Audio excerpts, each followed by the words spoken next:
Bismillahirrahmanirrahim. Assalamualaikum warahmatullahi wabarakatuh.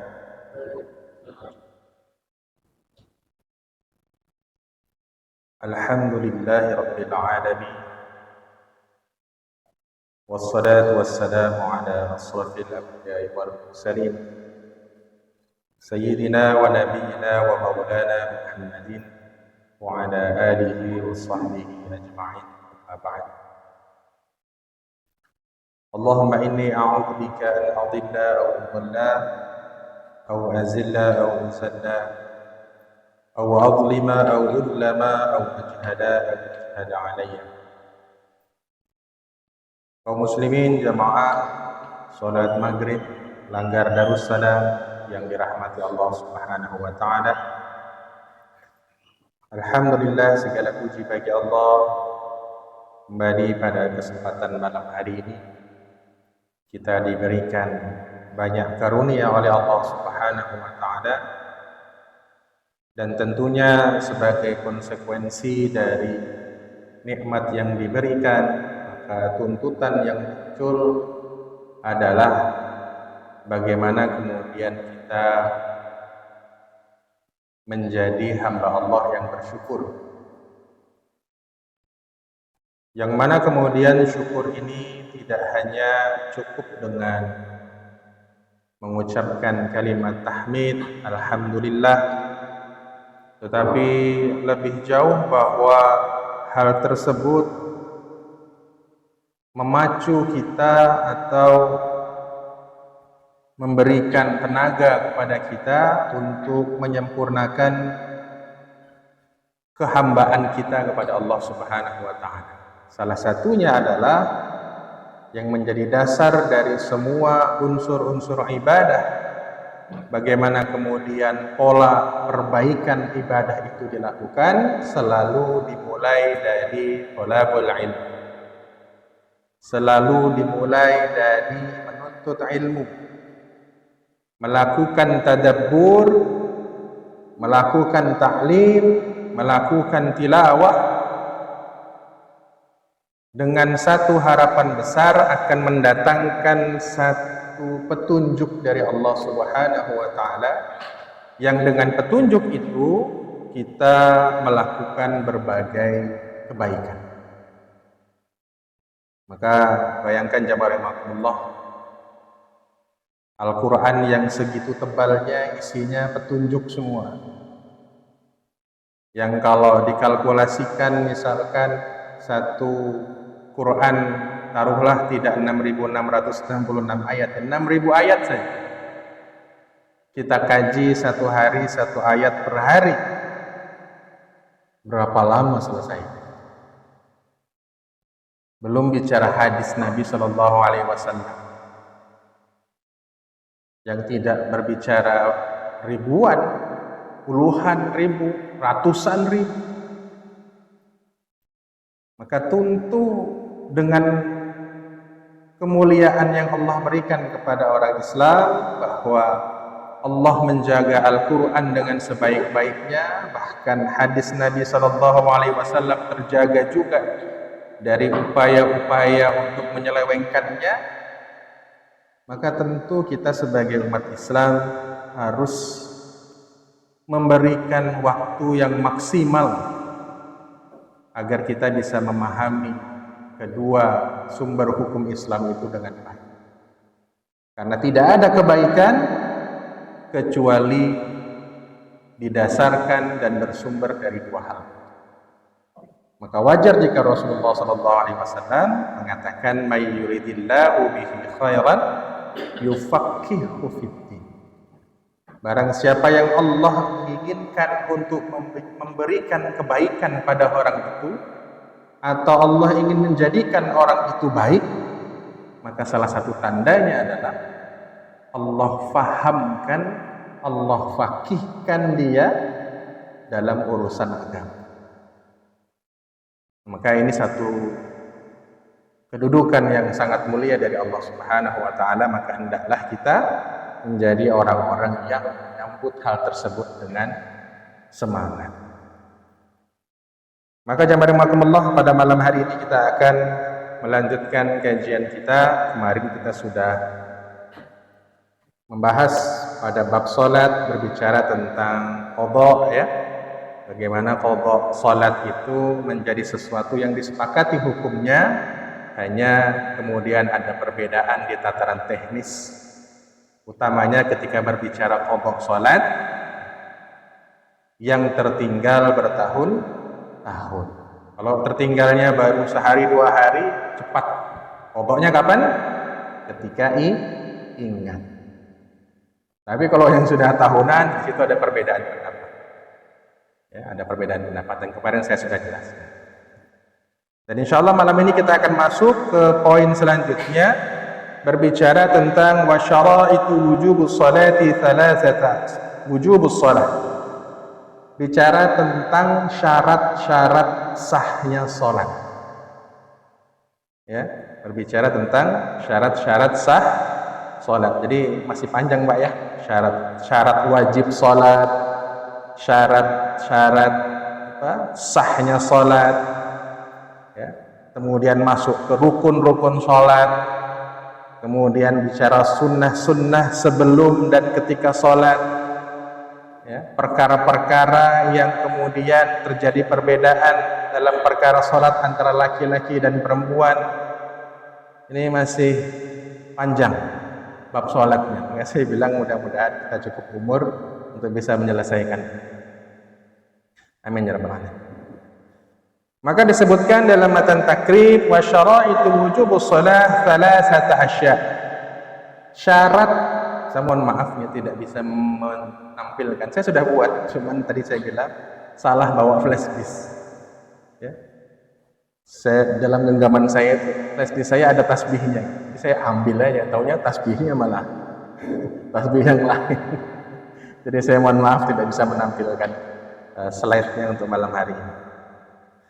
Maka disebutkan syarat wajibnya salat itu ada 3 perkara. Ya.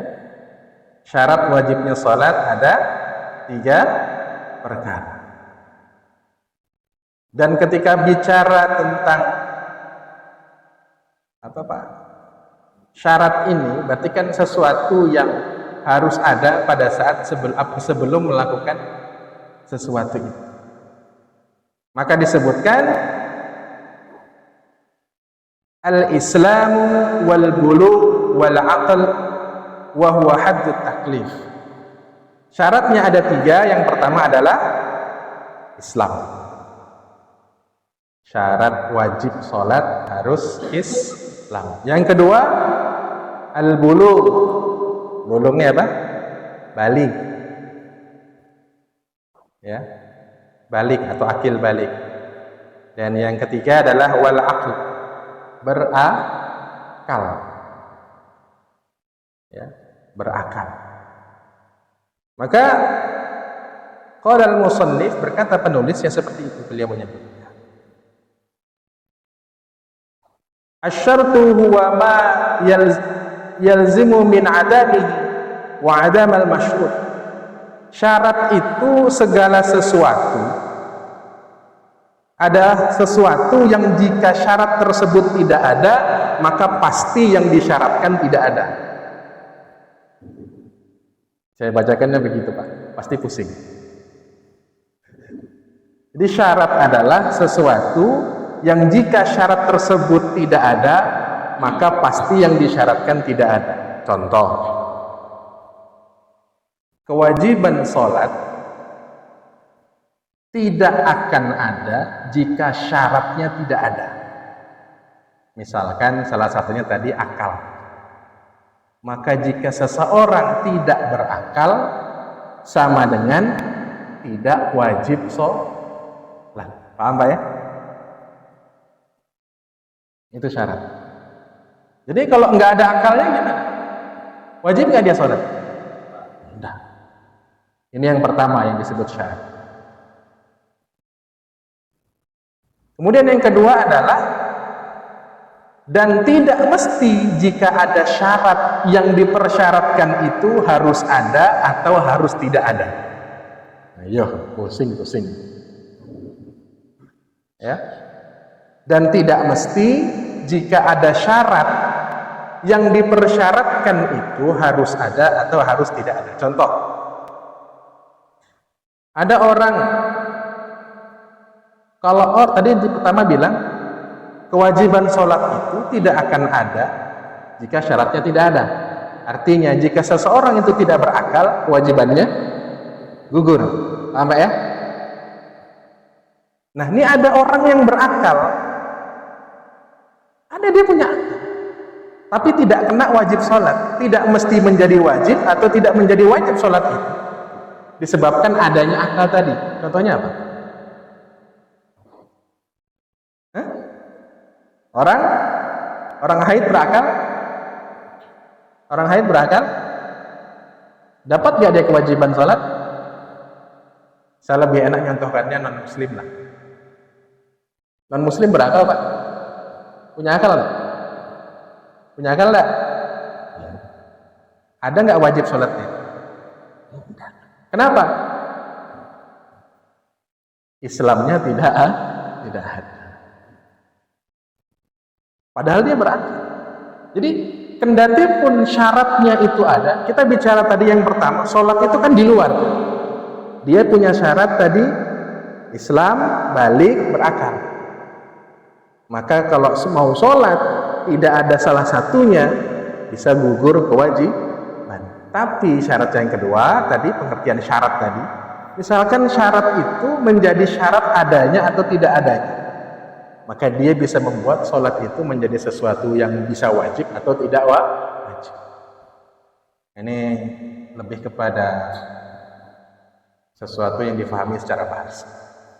Yang jelas syaratnya ada 3. Pertama, Islam. Yang kedua, balik. Yang ketiga, berakal. Yang ketiga, berakal. Maka kita bahas yang pertama, Islam. Seseorang yang belum masuk Islam, maka sholat tidak wajib bagi dia. Berarti non-muslim tidak wajib sholat.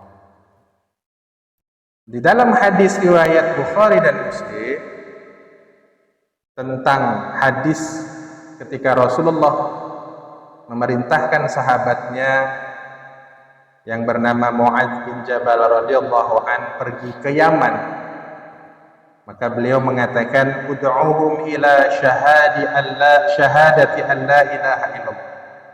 Wahai Mu'adz, ajaklah, serulah mereka untuk mengucapkan syahadat la ilaha illallah wa anni rasulullah, dan dengan mempersaksikan bahwa aku adalah utusan Allah.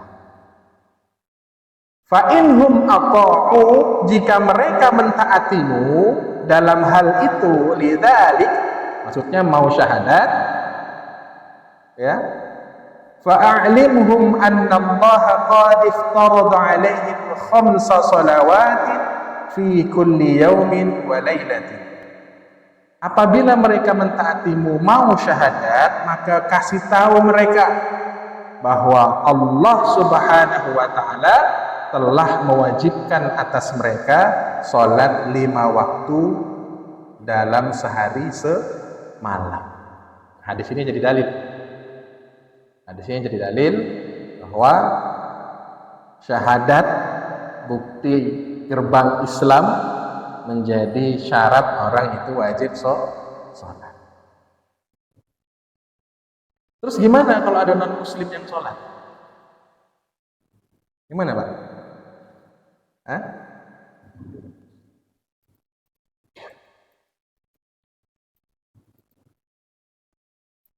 Ada nggak non-muslim sholat? Ada nggak? Yang lagi ramai kemarin di mana Pak? Yang sholatnya jarak-jarak, pakai jas semua. Gimana Pak? Hah? Zaitun? Ada non-muslimnya nggak sih? Nah terus piye?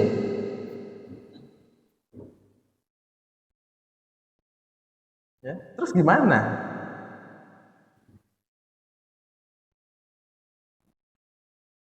Nah, maka jamaah rahimakumullah, Imam An-Nawawi di dalam Al-Majmu'-nya pernah mengatakan, dan adapun orang di luar Islam, ya, la yasihhu, tidak sah. Andai kata dia melakukan sholat, baik dia sebagai sholatnya sendiri, bermakmum, atau bahkan menjadi seorang imam, tidak sah. Ya. Tapi di Eropa sana, saya pernah nonton itu channelnya dakwah Inggris, namanya Speaker Corner. Jadi kadang orang-orang non-muslim itu penasaran dengan Islam. Akhirnya dia ikut masuk ke masjid. Apa hukumnya orang non-muslim masuk ke masjid?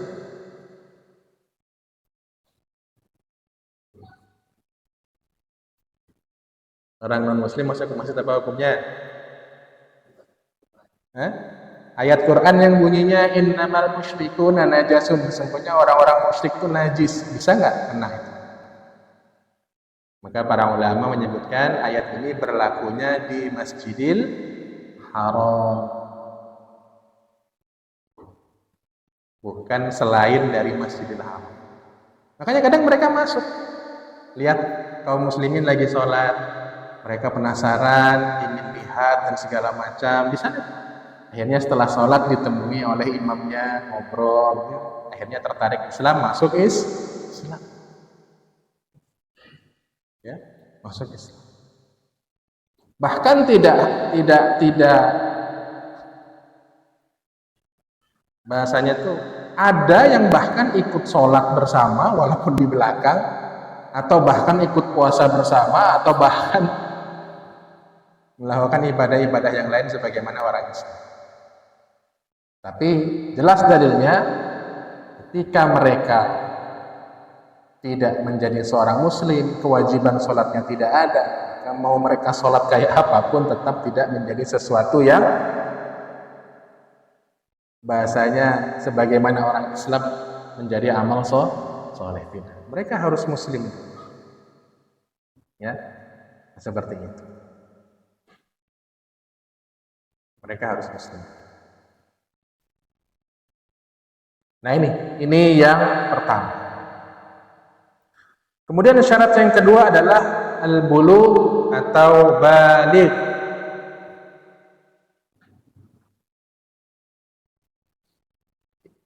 Di dalam ilmu syariat disebutkan pengertian dari baligh itu adalah intaha, batas akhir umur kanak-kanak dan mulai masuk fase taklif. Apa itu taklif? Pembebanan syariat. Ya. Jadi seseorang disebut mukallaf, orang yang terbebani syariat, stepnya mulai baligh. Nah, pertanyaannya adalah kapan seseorang dibilang baligh? Kapan seseorang disebut baligh? Nah, di antara para ulama menjelaskan. Yang pertama adalah seseorang disebut baligh, baik laki-laki atau perempuan, ketika mereka ihtilam. Apa itu ihtilam? Mimpi basah. Apa itu mimpi basah? Mimpi kehujanan? Apa mimpi nyemplung? Ya, yaitu mimpi lalu keluarnya air mani dari kemaluan, ya, bisa dalam kondisi tidur atau bahkan kondisi terjaga. Firman Allah Subhanahu wa taala Quran surah An-Nur ayat yang ke-59, a'udzu billahi minasyaitonir rajim, wa idza balagal atfalu minkumul hulum falyasta'dhinu kama sta'dzana alladziina min qablihim. Dan apabila anak-anakmu telah ihtilam, baligh, mimpi basah, maka hendaklah mereka meminta izin seperti orang-orang yang sebelum mereka meminta izin. Ini ada masalah yang disebut di sini. Maksudnya minta izin apa nanti? Ya. Tapi batasnya di sana. Makanya kemudian dalam hadis riwayat Bukhari dari Abu Sa'id Al-Khudri radhiyallahu anhu, Rasulullah bersabda, "Al-ghuslu yaumal jumu'ati wajibun 'ala kulli muhtalim." Ghusl, mandi, yaumal jum'ah, hari Jumat, wajibun 'ala kulli muhtalim, diwajibkan bagi orang-orang yang telah mengalami ihtilam, mimpi basah. Maka bukan lagi bicara sunnah di sini, bicaranya hadis ini wajib mandi Jumat. Ya. Sehingga kondisi ini juga dikuatkan dari hadis riwayat Abu Dawud dari Ali bin Abi Thalib radhiyallahu anhu ketika Rasulullah bersabda tentang pena itu diangkat dari 3 golongan. Maksudnya malaikat itu tidak mencatat itu sebagai suatu dosa baginya, misalnya begitu. Pertama, orang yang tidur sampai dia bangun. Jadi kalau kita lagi tidur terus ngampleng, dihitung dosa apa? Enggak. Ya. Yang kedua, anis sobi hatta yahtalim, dari seorang anak kecil hingga dia ihtilam, mimpi basah.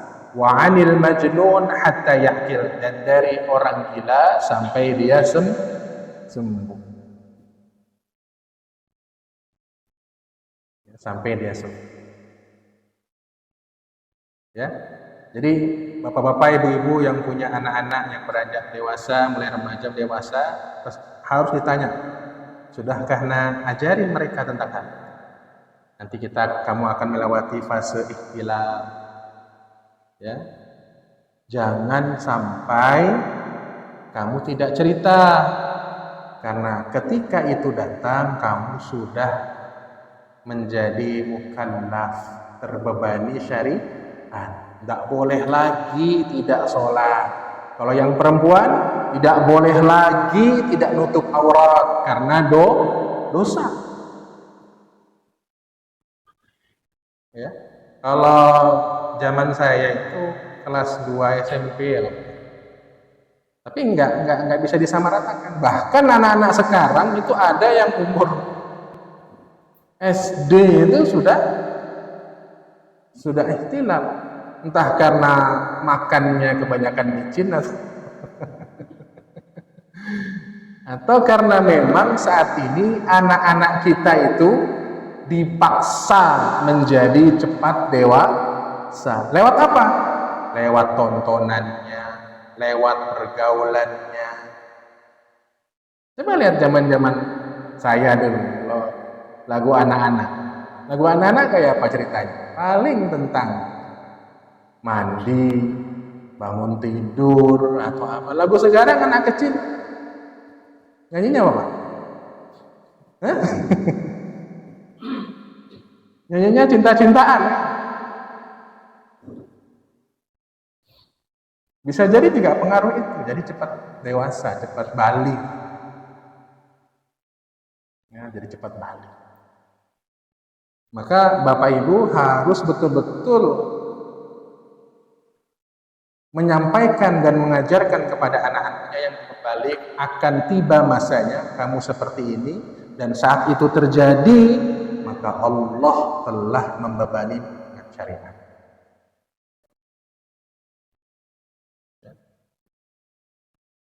Sehingga orang tua yang baik akan mengajarkan ilmunya sebelum masa itu datang. Jangan pas datang baru diajari. Justru sebelumnya diajarin. Ya. Sama dengan kewajiban sholat. Ada hadis mengatakan, ya, ajari anakmu sholat ketika umur berapa, Pak? 7 tahun. Pukullah ketika berumur berapa? 10 tahun. Membiasakan mereka untuk sholat sejak dari umur 7 tahun. Bahkan ada yang lebih kecil sudah dibiasakan. Tapi kalau sudah batas umur 10 masih, umur 10 sudah balik belum? Kira-kira. Tapi suruh mukul nggak? Suruh mukul nggak? Kalau nggak sholat? Suruh mukul ya? Oh, mukulnya ya mukul. Mukulnya ya mukul pendidikan lah ya. Pendidikan tuh gimana sih? Bukan mukul mati ya anak orang kan. Sampai seperti itu. Supaya mereka terbiasa. Kenapa? Karena kewajiban sholat ini, Masya Allah, kalau tidak dibiasakan, dia tidak akan menyatu dalam kehidupan anak-anak kita. Bayangkan. Dia pekerjaan yang harus rutin dikerjakan dalam 5 kali sehari, tidak boleh kemudian ditinggalkan. Bahkan kalau ditinggalkan dengan kondisi darurat, harus diganti. Kalau nggak terbiasa, sudah. Ya.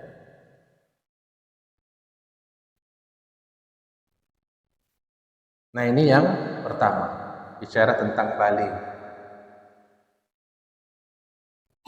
Syarat yang kedua. Jadi tanda dia itu baligh tadi ihtilam yang pertama. Tanda yang kedua apa? Rasulullah tidak izinkan. Kemudian dia menawarkan diri kembali, beliau menawarkan diri kembali pada saat perang Khandaq, dan saat itu usianya 15 tahun, lalu Rasulullah mengizinkan. Maka Imam Nafi berkata, aku menemui Umar bin Abdul Aziz. Apa ya Umar bin Abdul Aziz? Saat itu beliau adalah khalifah. Lalu aku menceritakan hadis ini dan beliau berkata, inilah batas antara anak kecil dan orang dewasa atau baligh. Dan kemudian beliau menulis perintah kepada para gubernurnya untuk membebani kewajiban bagi mereka yang telah berusia 15 tahun. Dari zaman Rasulullah, zaman sahabat, bisa dilihat umurnya 15 tahun. Ya, tapi ini kan urutannya pertama ihtilam dulu, habis ihtilam baru yang kedua tadi apa? Tumbuh rambut, baru kemudian umur 15 tahun. Kalau ada orang sudah 15 tahun terus dia bilang saya belum baligh, mungkin nggak Pak? Mungkin nggak? Bahasanya udah kumisnya malah udah bleber kemana-mana. Udah bleber kemana-mana terus dia bilang saya belum baligh.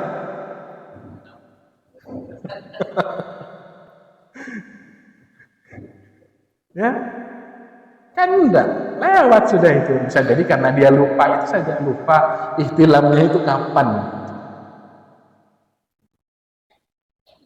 Nah ini ya, maka penting. Kalau zaman dulu 15, zaman saya 14, waktu saya balik umur 14. Ya, zaman sekarang bahkan lebih cepat lagi anak-anak. Ya, maka sesuaikan dengan kondisi anak. Ya, nah ini 3 tanda seseorang itu baligh berlaku bagi anak laki-laki atau anak perempuan. Nah, ada 2 tanda yang baligh tambahan khusus bagi anak perempuan. Berarti dia sudah baligh. Apa tandanya? Yang pertama adalah haid. Ya, haid. Ini tanda-tanda khusus baligh bagi wanita dan tidak ada perselisihan di antara ulama ya, bahwa haid itu adalah tanda baligh, ya, tanda balighnya seorang anak wanita. Dan yang kedua adalah khusus wanita hamil.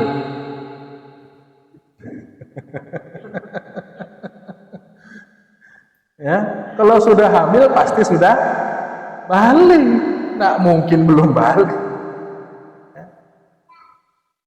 Karena hamil tidak mungkin terjadi kecuali ada percampuran sperma laki-laki dan sel telur wanita. Allah Subhanahu wa taala berfirman dalam Quran surah At-Tariq, "Falyanzuril insanu mimma khuliqa min ma'in dafiq yakhruju min baitis sulbi wat min bainis sulbi wat tara'ib." Maka hendaklah manusia memperhatikan dari apa dia diciptakan, dari air yang dipancarkan yang keluar di antara tulang sulbi laki-laki, ya, dan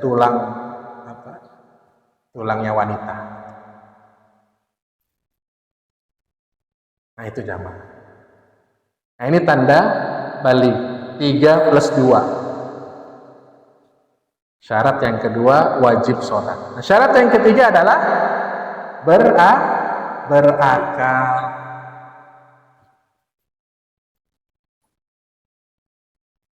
Berakal ini dalam bahasa fikih disebut dengan mumayyiz biasa. Sama nggak berakal dengan balik? Nggak sama. Tamyiz nggak sama. Anak umur 5 tahun, 7 tahun yang sudah bisa dikasih tahu, sudah bisa dikasih perintah, diarahkan. Ini bukti dia mumayyiz. Ya. Cuman kadang kita kalau ada pernyataan begini, Pak.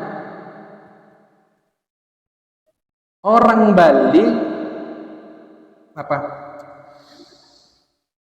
orang berakal kan jadi syarat wajibnya sholat. Ada nggak orang yang berakal tapi tidak wajib sholat?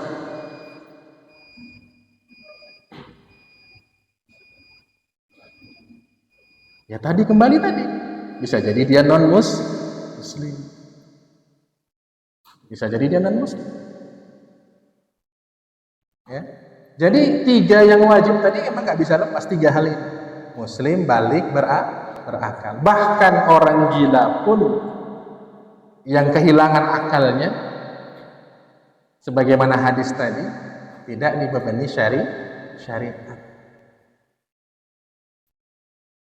Bahkan orang tidur pun, orang tidur kan dihukumi kehilangan akal. Makanya dalam fikih disebutkan kalau tidur, ya, lalu ingin sholat maka ambil wudhu.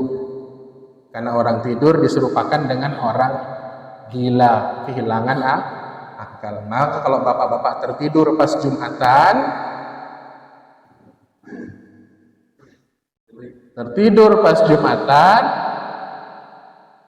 lalu komat, bertugas, lalu kaget, bangun, langsung ikut berdiri sholat, langsung pindah cari air wudhu. Jangan langsung ikut jamaah. Nah, kenapa? Karena tadi tidur membatalkan wudhu. Walaupun ada penjelasan tidurnya itu betul-betul tidur yang menghilangkan kesadaran. Emang ada tidur yang tidak menghilangkan kesadaran? Ada nggak? Hah? Tidur yang Pak, kakinya masih ngetek-ngetek, Pak. Ya. Jadi intinya tidur yang menghilangkan kesadaran. Maka dia wudhu. Ya, dia wudhu. Karena wudhunya sudah batal. Nah, inilah jamaah ketika kita berbicara tentang syarat wajibnya sholat. Ya, 3 hal: Islam, kemudian yang kedua balik, dan yang ketiga berakal. Insyaallah minggu depan kita akan masuk ke syarat sahnya sholat. Ya, syarat sahnya sholat. Mudah-mudahan ada umur ya. Amin ya rabbal alamin. Ini yang dapat saya sampaikan karena sudah masuk waktu Isya. Insyaallah kita akan lanjutkan pada kesempatan yang akan datang. Mari kita berdoa kepada Allah Subhanahu wa taala dan memohon ampun. Astaghfirullahaladzim, astaghfirullahaladzim. Ala hadhihi niyyah al-Fatihah. A'udzu billahi minasyaitonir rajim.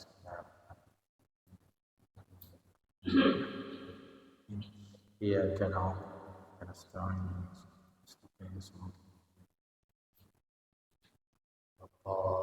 Amin. Amin ya rabbal alamin. Bismillahirrahmanirrahim. Alhamdulillahi rabbil alamin. Wassalatu wassalamu ala asrafil anbiya'i wal mursalin wa ala alihi wa sahbihi ajma'in. Allahumma nawwir qulubana bi nuri hidayatik kama nawwartal arda bi nuri syamsik abadan ya arhamar rahimin. ربنا آتنا في الدنيا حسنة وفي الآخرة حسنة وقنا عذاب النار. صلى الله على سيدنا محمد وعلى آله وصحبه وسلم والحمد لله رب العالمين. سبحانك اللهم وبحمدك أشهد أن لا إله إلا أنت أستغفرك وأتوب إليك. الحمد لله. السلام عليكم ورحمة الله وبركاته.